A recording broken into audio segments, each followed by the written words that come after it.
Welcome to the Fantasy Football Factory podcast. I am one of your hosts, Ben Mintz, joined as always by Steven Cheah, and we're presented by the fine folks of Miller Lite. Great tasting, less filling, 96 calories, 3.2 carbs. Whole bunch of stuff to get into, Mr. Cheah. But first, congratulations. You hit the Sunday night FF Pod Parlay.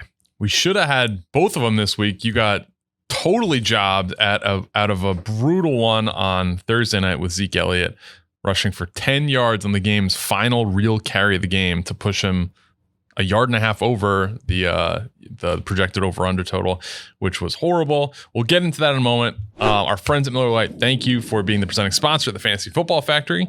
And as you know, it's the holiday season. We're in the stretch run of fantasy, so it's time to get your Christmas shopping done. For great gift ideas for beer lovers, visit the Miller Lite shop. Go to shop.millerlite.com to give your friends and family the gift of Miller time this holiday season. Miller Lite is the perfect gift to celebrate the holidays. 'Tis Miller time with family and friends. And Miller Lite is just, great tasting, less filling. It's 96 calories, only 3.2 carbs per 12 ounces. Celebrate responsibly. Miller Brewing Company, Milwaukee, Wisconsin. But they're great. So check it out. MillerLite.com. If you want to get it delivered to you, they got Miller Lite everywhere. Grocery store, beer place, some bars let you take it out. Depending on where you live, go to MillerLite.com/fantasy to get delivery options near you. So you can be sitting on your couch on a Sunday and having a nice ice cold Miller Lite. But of course, you can pick up Miller Lite wherever around you. 'Tis the season, 'tis Miller time. Again, shop.millerlite.com for some great gift ideas. Now, in the delivery options, how can you beat it? You're with all your friends and family. You're partying during the holiday season. You look up, you're out of beer. You don't have to take any risks to drive to the store. Miller Lite come to you. Perfect. Well, we'll start. Congratulations on, we'll touch on both FF Pod Parlays from the week, because those that have been following this has been just a horror show of a journey the last 4 or 5 weeks. We each had two that should have hit that in the last 4 or 5 weeks. Yours with the Aaron Jones when it hit and got called back. And then you had one, Michael Pittman missed by like 4 yards, the Colts Jets Thursday night. Yeah. I had the Taysom Hill the Thursday night when I had another one that's skipping my mind right now that almost hit too. Mm-hmm. And it just felt really good to see the Pod Parlay hit at 7-1, even if I somehow wasn't part of it. Yeah, so this was discovered after. So for people that weren't following, and kind of a peek behind the curtain, is that we do get 2 boosts. So we get 2 bets that we do. It has to be a minimum 3-leg parlay that gets put out on the Bet with Barstool section of the Barstool Sportsbook app. And we get those odds boosted. And it's called the Fantasy Football Factory Parlay. We've been doing it twice a week, basically, for the whole season. We'll do it for a Thursday night game and a Sunday night game, typically. Now, we have had a couple horrendous beats, but some overall good picks. It was just a little bit different. So we haven't hit since, I think, the Seattle game where Russell Wilson got hurt, which was a big one. I think it was like 550 or plus 600 or something like that. And we just had some gut-wrenching losses. That is putting it mildly. Our guy Richie put together a great compilation of all the reaction vids after. But I felt really good about this week. So it started on Thursday night. You had a good parlay to share the Thursday one, and I'll peek. We're going to go behind the curtain here. Yep. So Taysom Hill was starting, which meant obviously I like his over rushing yards, especially when it was only like 36.5. Yep. So I was on that, was on the under in the game, really liked it, and that was never a sweat. And then when I turned it in to Westy and Jack McCarthy, Zeke Elliott's original rushing over under was 46.5. I knew Zeke wouldn't do well. He was banged up. The Saints have a good run defense, so I was fading that, and Tony Pollard's emerged. So Westy sends it back to me saying, hey, we had to adjust it. Is that okay with Zeke at 43.5? So I'll defend them in this aspect. So typically we give at least 24 hours notice of what the parlay will be. What's tough is that lines do move. No, agreed. So day of game, typically things will be a yard or 2 off or something like that because they have to adjust for the movement that day. But they'll basically lock it in that morning. Unfortunately, that morning, the total went down 2 yards, which ended up being a very important 2 yards. Yeah, so Zeke goes from 46.5 to 43.5, and with 2 minutes and 10 seconds left, Zeke has 35 yards. He gets a 10-yard. And looks horrible. I'm just still heartbroken about it. It just crushed. He looked horrible the entire game. Oh, no, the bet was awesome. Tony Pollard was incredible. He was averaging 11 yards a carry. The 58-yard touchdown where he dusted Marcus Williams. And then he didn't touch the ball after, or he didn't get a carry after that. Zeke's banged up. What's he doing in the game? It was kind of a crazy move. The fact that the Cowboys, then the game's out of hand, it's over. They run the ball and then they just kneel it out. Like, I kind of understand the logic. Okay, you're winning. You just want to run the clock up. But why are you running your superstar running back who's on a bum knee, who's been horrible all night? Like, it was just kind of a very weird decision, and ended up costing you your parlay. So this week, but things started to turn. So I did ride with that on Thursday, but I had a bet of first touchdown that I just made in game. I was feeling a little impulsive because I didn't like anything particular, and I was riding with yours. I took little Jordan Humphrey as a first touchdown. That is a random one. It is. My logic was, all right, Taysom Hill's not an accurate guy. If he's going to throw it, they're going to throw it a big target, which is, ironically, little Jordan Humphrey. So he catches a first touchdown. Great. I feel good. What were the odds? Like 15? Plus 1,800. I was going to say, it had to be a huge one. Yeah. So I'm like, all right, I'm back. Here we go. So going into this weekend, typically, I love the board. I'm very much like Big Cat, like, I love the board. I hated the board this weekend. I couldn't pick a favorite pick. So I fully acknowledge I am a nerd. I keep all of my gambling picks in an Excel spreadsheet. Good. And I track what types of picks do well. So I have something that I put it out once a week. I call it my favorite play. It's been as simple as one single prop, like a Christian McCaffrey over receiving yards. I think I did Laviska Shenault over receiving yards once, but sometimes it's a parlay. And overall in the year, I'm 6-4 in that. But after this weekend, I'm up 41 units on that because I typically go much heavier on my favorite play. This weekend, I couldn't pick one. And then Saturday, like right before I went to sleep, I think, I was like, all right, I'm going to put this one together. I don't feel as great about it. Like, I do love this one, but I'm still a little nervous because I have to pick a favorite one. So I did, and I put, a couple units behind it, put 4 units behind it. It was a plus 513. And it hits. What was all on it? It was Kirk Cousins over 1.5 touchdowns, which was like kind of my lock, and he was like, and he was struggling. Terrible. It was 20-6 in the third quarter. Bad. But he's 2 touchdowns or two or more passing touchdowns in every road game this year. Every single one. He's playing Detroit, so it's like, all right, that should be good. Mike Evans over 60.5. That was over early. You hit that.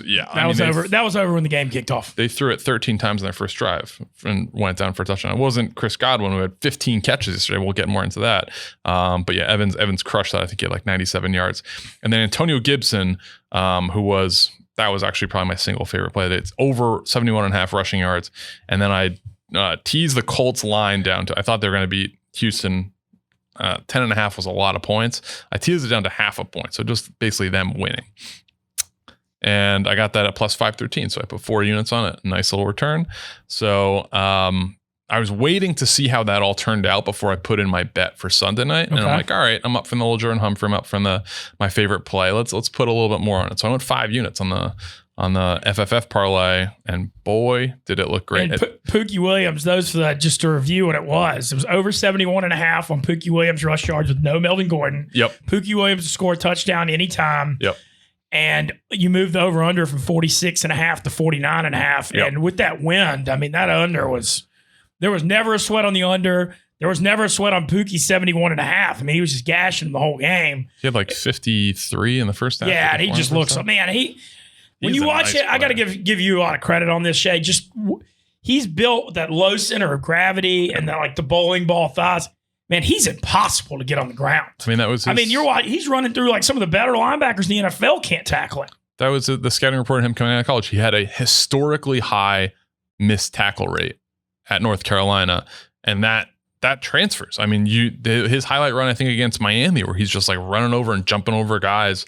I remember that. That's like North Carolina had like 500 yards rushing. They did.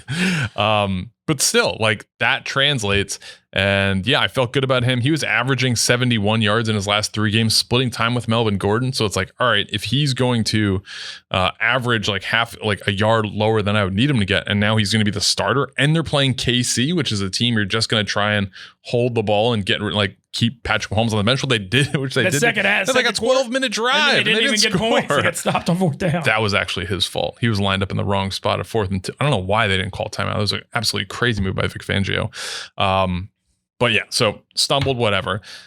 we're losing steam in the fourth quarter because Denver hasn't done anything. They didn't get into the end zone. The over rushing has hit. The under was pretty much a clear lock. And then Teddy Bridgewater throws the pick six. So a few people here rode with it, which was nice. And then my guy Avery, who produces 51 Strokes and is like the equipment room guy, he was like, oh man, like I'm praying for this. I was like, dude, we got this. Like, don't worry about it. We're good. And I still felt really good. In fact, when Teddy Bridgewater threw the pick six, I'm like, okay, this actually isn't a bad thing because the defense is going to loosen up a lot now. And that's exactly what happened. The wind was so bad and Teddy Bridgewater has such a noodle arm. Yeah, it was bad. That it was going to be hard for them to score a touchdown and it not be Javonte Williams. So it was a passing touchdown. He did throw it to Pookie Williams on kind of like a delayed leak out, but it was a great hit. Very excited. Plus 700, so our biggest one yet. And I went pretty hard in it, 5 units. So a nice little return, plus 35. So I ended the weekend plus just a shade under 49 units, which was a season saver for me. So it was nice. So I'm looking forward to doing these. But then after the game, we're getting the congratulatory tweets and stuff like that. Congrats tweet. And you're one of the first ones. And but then one of our fans discovered that you did not ride with it.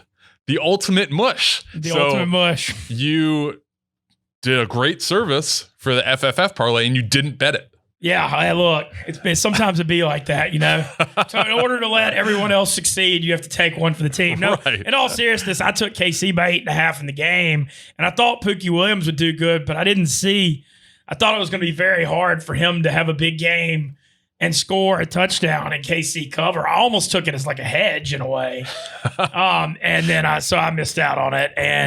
But you know what? Here's what I said to Shay. First of all, I know I'm the mush, but if KC hadn't covered and Denver had backdoored, you'd see me just like really flip it out. Yep. But my day yesterday, I went 0-4 on the 1 p.m. games, and I went 4-1 in my last 5. Oh, nice. I rallied. I had Pittsburgh, Seattle, the under in Jacksonville Rams, and then I had KC last night. And so I felt like a winner. I know that sounds funny to be 4-5, but like when it went 0-4 at the beginning, I was like, oh God, here we go again. And so I was just happy for my friend. I'm happy you did well. I won my little 1 unit bet. Life goes on. So congratulations. I won't be missing any more of them though. And then so you probably won't hit again. Well, I feel very good. So we're going to move back. Your parlays though, seriously, in all seriousness though, for what, taking the curtain back from the show though, Shay, the parlays, they're all very, very logical. I was a couple plays away from Deshaun Jackson, like maybe retiring yesterday. Deshaun Jackson, I did a touchdown prop where everyone but Deshaun Jackson was the long shot of the group. I know, but I like mentioned it on Dear Mr. Fantasy, or you wouldn't have even had it in there. And he was in scoring range basically. He was in the game, so was hoping for that. But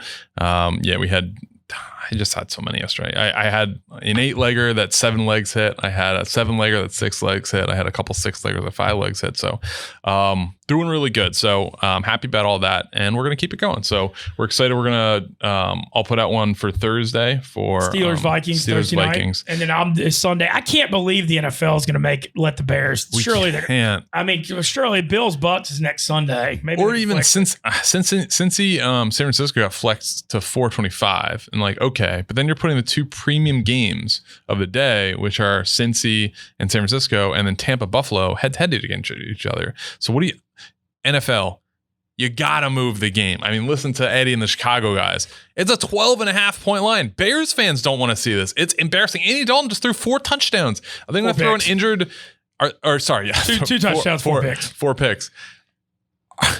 I can't believe that we're going to have to watch the Bears again. Like we just saw them on Thanksgiving. It was horrible.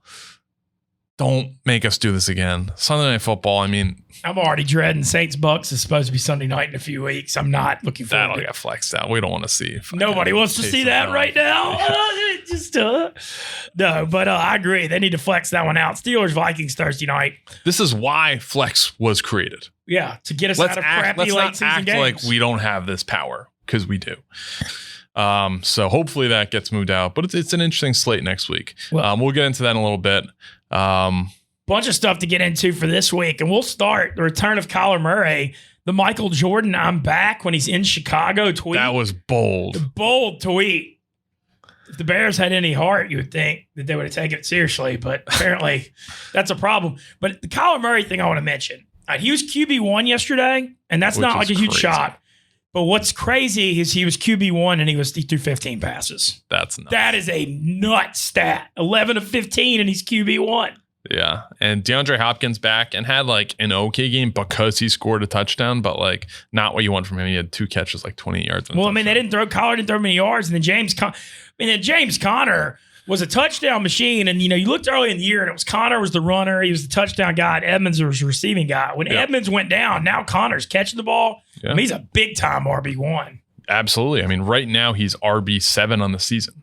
So, I mean, he's still a player even with Kyler and DeAndre back. Oh, and Kyler, I mean, Kyler took 2 of his rushing touchdowns. Edmonds being out is great for him.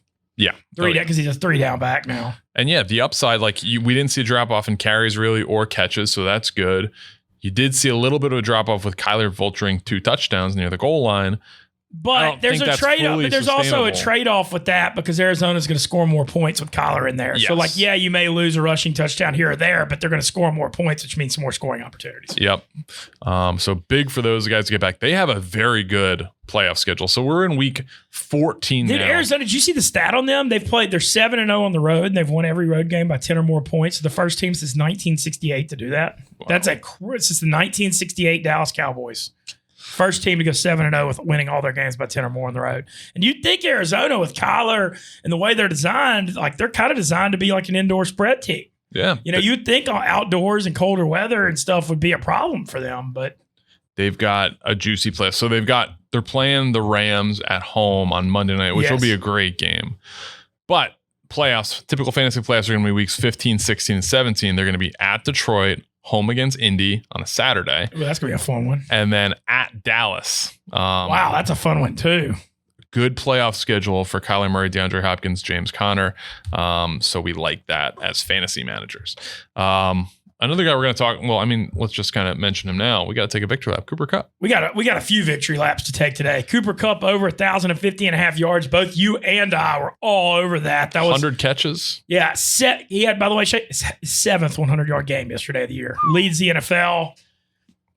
I mean, that was a great call by us. Yes, agreed. Usually it's one or the other makes one, but that was one of the only things we were united on going into the season was Cooper Kupp. Yeah. And what a season he's had. And man, number 1 receiver. I remember I had him ranked 12th. He was 25th by most magazines. Yep. And I remember I had him 12th and I was like, I still don't think this is high enough, but it looked bold and insane. I think I had him 13th and my rankings came, we sent them to Richie, I think maybe a little bit before you, and then you had him 12th, and I was like, damn it, I want it to be the one Cooper Kupp buy, but we took that stand as a pod, and that's been our best take by far. You also hit. I had another victory lap. Well, the one that was good because we argued on one, and you actually have been definitely more right than me overall. But the Najee Harris one. Yep. And then the thing is, on the victory lap on this one, he hit his receiving yards total for the season was 375.5, which was one of mine, and he hit yesterday. That was a huge part of my argument for him was that he was going to be the 3-down back and catch a ton of passes because I was worried about the Steelers' O-line. I mean, nobody thought their O-line would be good, but I was like, he's going to get the touchdowns and he's going to catch a lot of balls, so he's going to be able to run, catch balls, and get touchdowns. He's going to be a total package, and look at his size and his frame. I think he can stay healthy. Yeah. And, hitting, yesterday was, he's with 4 weeks left in the season, or actually 5. They're 6-5-1. I mean, to hit the receiving total with 5 games left, feel pretty good about that one. So that's another victory lap. And one of my preseason ones hit. I felt like this was an easy one going into preseason, but you have to factor injuries in, and that's Gronk over 5.5 receiving touchdowns. I like that. I didn't take it, but I liked it when you said it. So that was a nice hit. But let's get into the fantasy performances from yesterday. I guess we'll just briefly mention it because we talk about it. But RB1 yesterday was Javonte Williams. Yes. So incredible. And I want to say kind of cheap. He caught a Hail Mary, not a Hail Mary, but he caught a 30, whatever though. He had 70-some yards receiving. Yeah, no. I think Javonte Williams. I'm going on bold take here. He's going to be a late first round pick in fantasy next year. So I think Melvin Gordon's getting phased out, and Javonte, he's got the frame to be to be the guy. He's got that low center of gravity. He's thick. He's got those thick thighs. I think he can be an RB1. So somebody tweeted that to me last night. Like, do you think he's a first-round pick for next year? I think it's a little bit dicey. Personally, especially after this year, I'm going to compile some data to show, but you're going to be real dicey about taking running backs, Harley? Yeah. I mean, when you look at the guys, like, it's so hard. But what is good is, like, very young running backs typically can endure. You see guys, especially on their second contract, Dalvin Cook, Christian McCaffrey, Derrick Henry, those guys are going out because there's just so much wear and tear in their body. They've been exposed to so many hits. The younger guys, the Najee Harris, the Jonathan Taylor, the Javonte Williams, like, these guys typically not yet hurt. So can you maybe risk a little bit of that? I'll do some studies on that. I'd be hesitant to take a running back first round next year, even if I had a top 5 pick, to be quite honest. I want to see if you could add this to your data, because you always go in depth with the data. I want to see people start looking at the college wear and tear, because I think that, Williams split time in college with Michael Carter. Well, Jonathan Taylor got run into the ground. No, I know he did.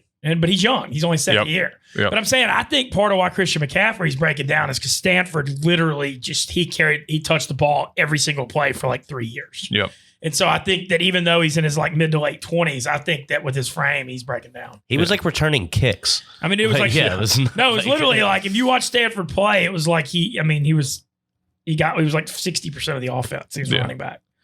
So the top performance yesterday, so running backs, Javonte Williams, Jonathan Taylor, who we mentioned, David Montgomery, another young guy on his first contract. Montgomery came on really strong late in the year. I know he got banged up, but he's a guy that I think he could be a solid. And, last year we saw him finish as RB4 with how hot he got late in the year, and I think that we may be looking at that again. Sony Michel, a little bit of a surprise, but Darrell Henderson was Let me go on a rant, say F you, Sean McVay. Darrell Henderson, you make him active, and then you make him an active scratch. What you do to fantasy owners by doing that's just not even real. That happened with just like you're playing the Jags, your dude's banged up, let the world know he's gonna sit. It's fine. You don't have to start him against the Jags. But when you do that healthy scratch, I mean, you just screw everyone. That happened. I think it was last year with selfish son of a bitch. Was it David? Last year, 2 years ago, David Johnson on the Cardinals was playing the Giants, and it was like, oh, is he going to play or not? And he was having like an okay season up to that point, and they're like, oh, he is active, and the Cardinals Twitter account was like, David Johnson is active. I'm like, active, start him. And then Chase Edmonds gets every single carry, and it was the one where he's like thrown up on the sideline in the trash can. But he has like 3 touchdowns, and then the Cardinals Twitter account was like, "Told you so," or something about Chase Edmonds. Everyone was like, "Fuck you, dude." Yeah, I mean, it's just it's ungrateful. Yeah. And Sony Michel has over 100 and a touchdown against the cream puff 4 Jags. Yeah. Who, by the way, on the Jags front, you want to talk about a disaster? Did y'all see who their leading receiver was yesterday? Former Rebel.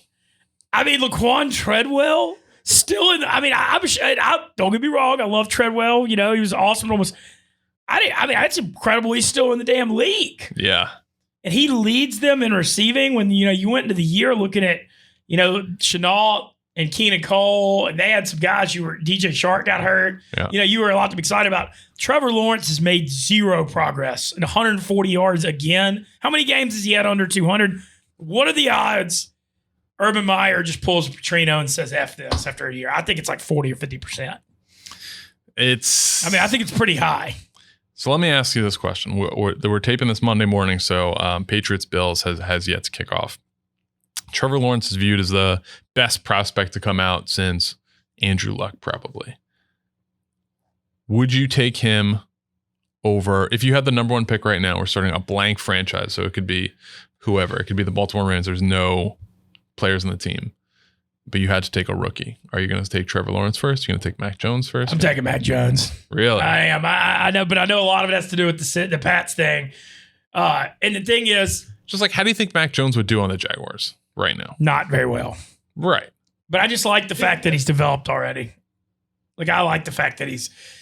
But, it's a different situation. For New England, you're trying to win right now, so you take the 23-year-old that was in college 5 years. If you're on these teams like Jacksonville that are rebuilding, you go younger.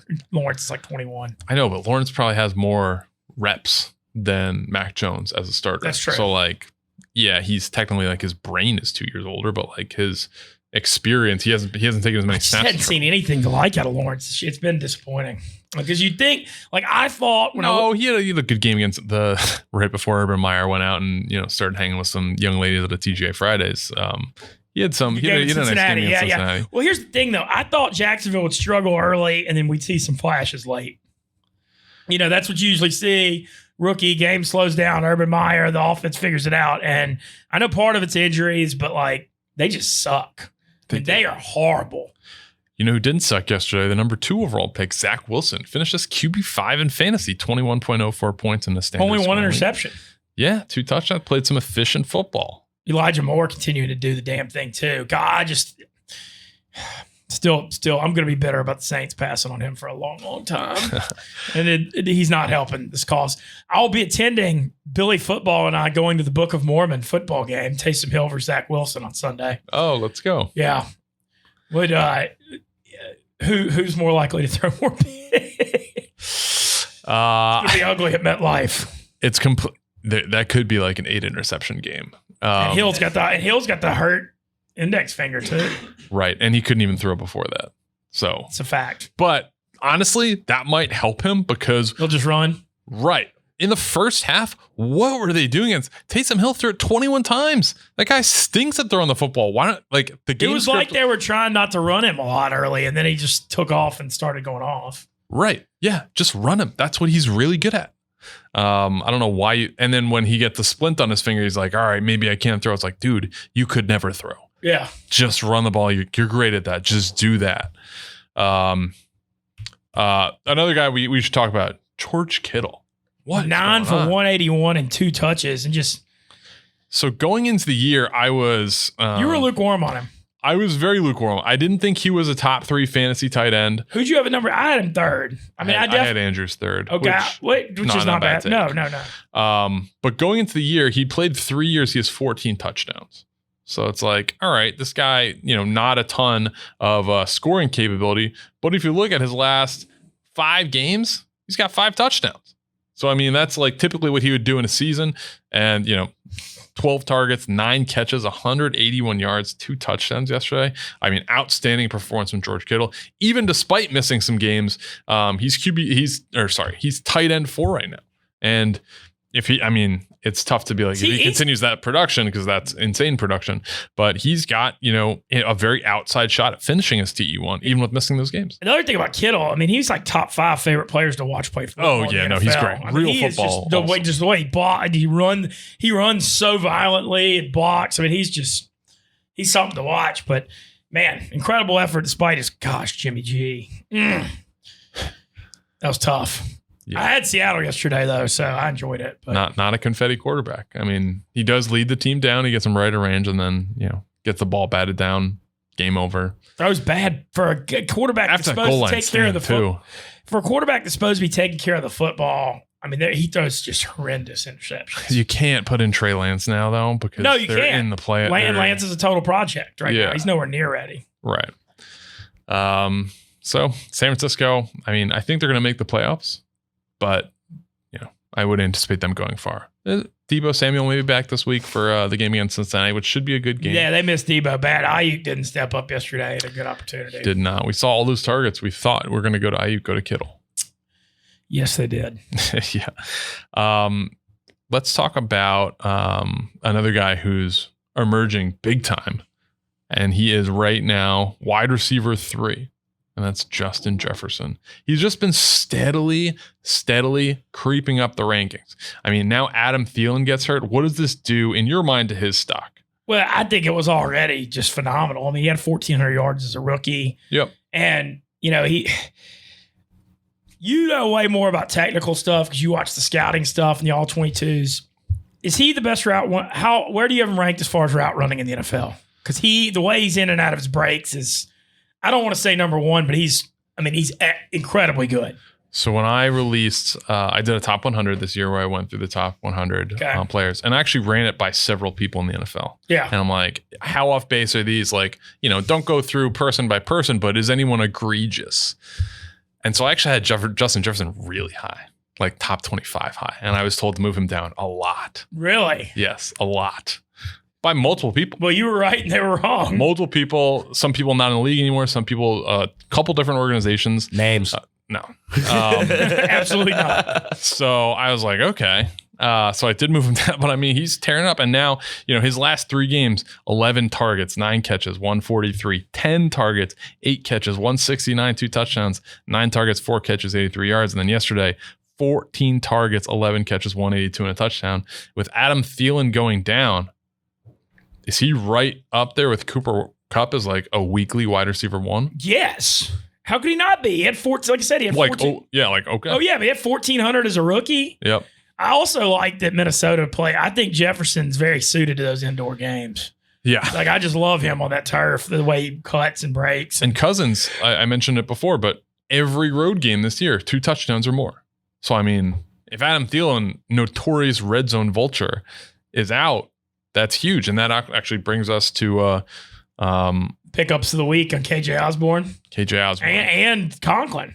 And Conklin, yeah. So KJ Osborne yesterday, 7 targets, 4 catches, 47 yards, and a touchdown. Tyler Conklin yesterday, 9 targets, 7 catches, 56 yards. So I think that we're going to see Adam Thielen's targets go somewhere, and I think they're going to get spread out. I don't think they're all going to Justin Jefferson. I don't think they're all going to KJ Osborne. I don't think they're all going to Tyler Conklin, but I think they're going to get spread out. And I think all these guys are really going to benefit if Thielen's out. We don't know. We're taping this on Monday morning. We don't know how long he's going to be out, but common sense is they're playing Thursday night. I would be surprised if Adam Thielen is back Thursday night against Pittsburgh. I'd be shocked too. Even though Minnesota's in a must-win, what a horrifying loss yesterday for them to lose the gun. I mean, they were losing the whole game, but to lose to Detroit, trying to fight for the playoffs, that may be one that, like, Mike Zimmer, if they don't make the playoffs, that may cost him his job losing that game. Yeah. I mean, that's how bad that loss was. The how many seconds were left in that? It was like 2 seconds left when they did it. So 59 minutes and 58 seconds left. The Minnesota Vikings played a complete game. They didn't play a complete game. They were down 20-6 in the third quarter and came back. It was definitely not a complete game. They just had a nice comeback in Detroit. Loves to blow it. Remember, they were struggling for a while. They just need to last 2 seconds longer. But if you want to try a different way to last longer, think about Roman swipes. The secret to longer lasting sex. Roman swipes are a clinically proven way to last longer in bed. They're effective, easy to use, fast acting, and do not require a prescription. Roman can ship swipes to you in a discreet, unmarked package, and each swipes packet is small enough to hide in your wallet whenever you need it. They're super easy to use. Just take swipes out of the packet, swipe it on, let it dry, and you're good to go. That is it. Go to getroman.com/fantasy. I'm surprised we got that URL. Getroman.com/fantasy to get your first month of swipes for just $5 when you choose a monthly plan. That's getroman.com/fantasy. I tricked you there. You didn't even think I was going into an ad read with that one. No, you didn't. I like it. That's it. Hey, that's where we're taught. You seamlessly integrate your ads with your programming. So great way to go, Shay. Yeah, that was not a complete game at all. Kirk Cousins was had me ready to say some very bad words with no touchdowns through 3.5 quarters when I had all but guaranteed that he was going to throw at least 2. A couple other guys I want to mention here. Let's touch base on. We briefly touched on the Bucs, but I mean Brady 368, 4 TDs. Godwin 15 catches. Godwin, man, when Antonio Brown's out, Godwin is just a monster. Gronk might be for a while. What's up? Which might be for a while.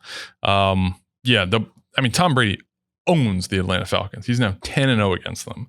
It's just, his average before the game with the Bucs was 355 yards passing against Atlanta in 3 games. He had 11 touchdowns and 1 interception in 3 games against Atlanta. Yesterday, just further, he boosted all his averages. Yesterday, with his performance, they opened the game, they got the kickoff, they threw it 13 times in a row, drove it down for a touchdown. He was going to hit almost all of his overs in the first half.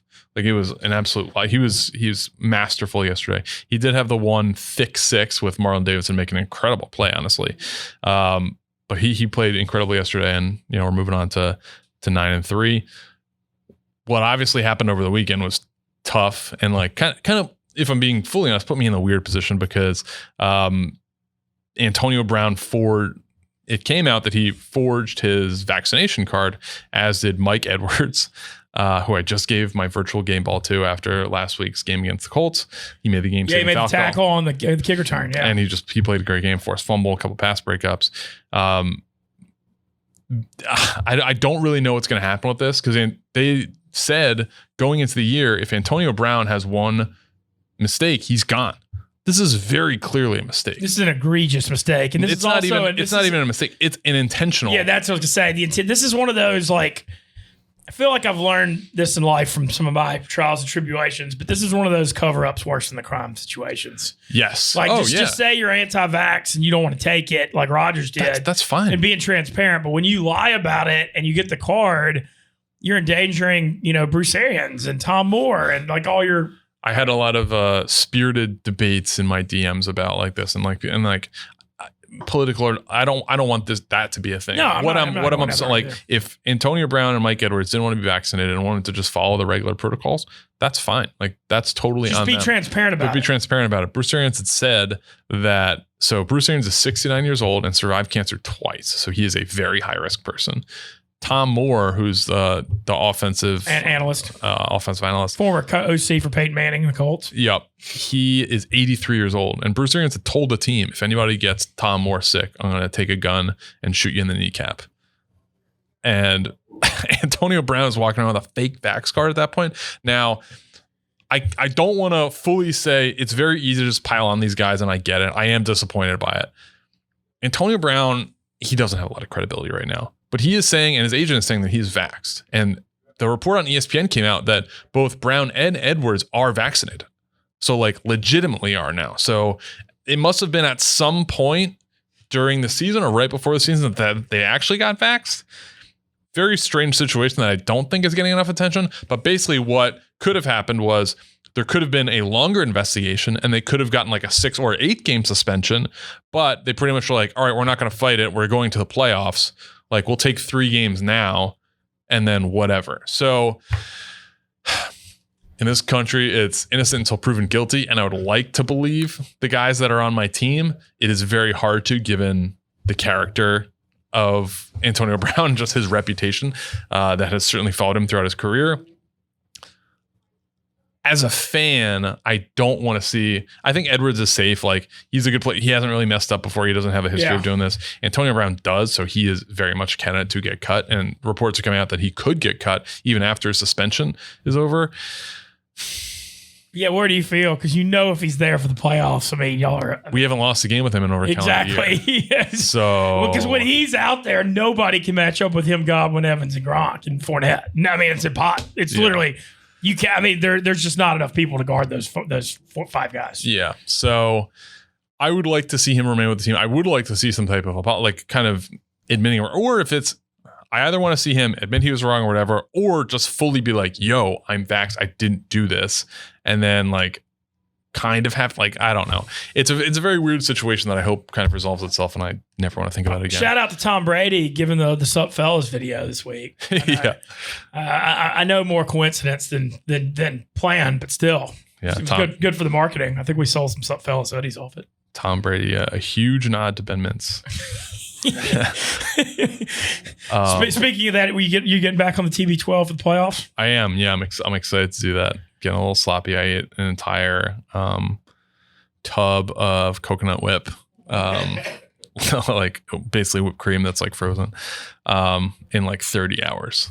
So I'm not doing very well. I'm not doing very well either, and that leads right. Speaking of seamless ad reads, I've been working too hard and not working out enough. I've wanted to get into shape, but didn't have time to get to the gym. That's my excuse. Okay. Echelon brings the gym home. When you're trying to reach your fitness goals, it can really help to have world-class instructors like Nicole Griffin or Michael Brown choreographing classes with music from your favorite artists like Pitbull. You get a community of hundreds of thousands of people who can give you that extra push. Echelon gives you that. Echelon is the affordable way to get the workout equipment, the workout community, and an instructor's motivation right in the comfort of your own home. Echelon's fitness app provides you thousands of live and on-demand classes with great music. With Echelon, you can work out anytime, day or night, and crush your fitness goals. Just pick your class, climb the leaderboard, cheer each other's on, and give it your all. Echelon's certified fitness instructors are supportive, engaging, and fun. They really know how to get you moving. And right now, for a limited time, podcast listeners get up to $800 off MSRP. To get this exclusive podcast discount, text FACTORY to 818181. That's text FACTORY to 81-81-81 to get up to $800 off MSRP. Text Factory to 818181. Message and data rates may apply. See terms for details. Can't get away from that 81, that Antonio Brown. Speaking of potential guys wearing 81, are there any guys that you like off the waiver wire this week that could be available in week 14, last week of most people's regular season? Are there any difference makers out there on the waiver wire? Well, you kind of hit the Thielen being out. I mean, KJ Osborne and Conklin, if they're available, are obvious ones because Minnesota, throws for a lot of yards. Osborne should be available, owned in 4% of leagues. Conklin only 30. Conklin also had a touchdown that was reversed. I also want to mention, I know that he almost played yesterday, but we got to give a shout out to Gardner Minshew. 25, 240, 2 touchdowns. Owned in 5% of leagues. They're on a bye this week, which makes it a little bit tough. And then Jalen Hurts probably going to come back. Yeah, I think so.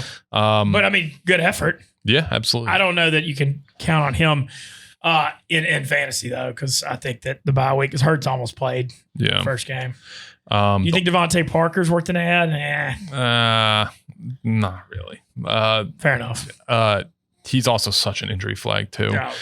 Tua has been playing a little better, though. Yeah.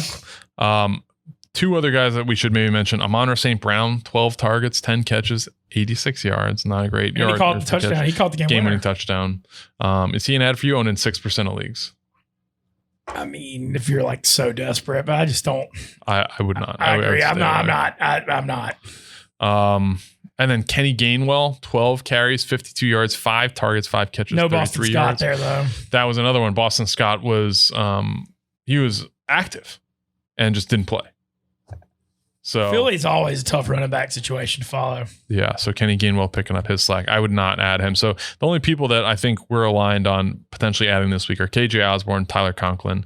Everyone else, even Mike Davis, no thank you. 4 carries, 32 yards. Hell no. 1 touchdown, 4 catches, 37 yards. Next week, are there any guys that you specifically like in the matchups next week? Right now, taking a look. So we got Pittsburgh, Minnesota is the Thursday game. As far as high over-unders, we got Buffalo, Tampa at 52.5. And then nothing else actually, the Rams and Cardinals on Monday night over-unders 52. As we're taping this, the Detroit-Denver line is not out and the Vegas-Chiefs line isn't out. Vegas-Chiefs, I think, could probably touch right around that 50 mark. But are there any specific players you like? I can kind of go through first. Man. Well, first of all, we got to mention Joe Brady got fired from Carolina. Yeah. On that point, I actually really like Cam Newton this week. Call me crazy, but I like Cam Newton hosting the Falcons. He's just got a different energy at home. We saw that in the game against Washington where he turned in from Atlanta QB1 type performance. And that's like the classic rivalry that, in Cam Newton's heyday, I think was a big Cam Newton versus Matt Ryan. Typically high scoring games. The over under in that is 43.5. I like the over a lot in that. And I think Cam Newton has a good game. Going with that, I actually think Robbie Anderson could have a good game.